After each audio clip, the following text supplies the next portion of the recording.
How did you get started with WLW? I mean, going from law to broadcasting. Well, when I was with Leslie Isaiah Gaines of Gaines and Gaines Attorneys at Law, I was the first white lawyer he led on the firm. It was kind of funny when we did our first commercial. He had these 6 fellows who were fine lawyers, but you know they're black, sitting around the table, and there was me sitting in the middle, and I kind of stood out like a sore thumb.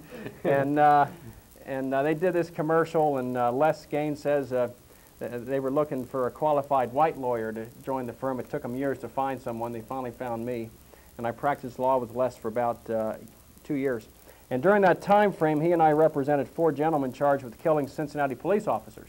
So we did the rounds of the talk shows, Alan Browning Show, etc.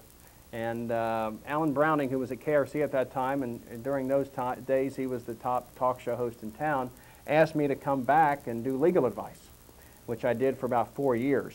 The general manager, who was Randy Michaels, left KRC and went to WLW in '83, and he left the station. Then he called me and he wanted to hire Alan Browning.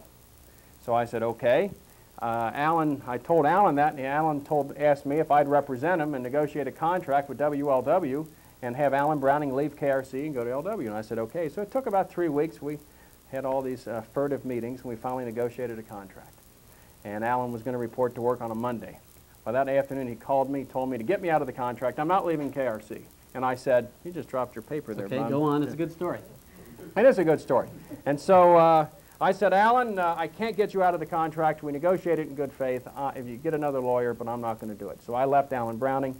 And that night, Randy Michaels called and said, would you come to WLW and do legal advice? And I said, well, come with me, because I've never done a talk show before. It's a little bit frightening. He said, I'll be there. Well, 5 to 9 came, 9 o'clock came, 5 after 9 came. He didn't show up. So I went on the air and just winged it for about a day or two. And the next night he called me and said, come and do it again. And he said, stick around a week. We hired this woman in Philadelphia, and you can do it this week, and she'll come the next. And I said, okay. So I was on the air that week, and she turned down the job. Huh.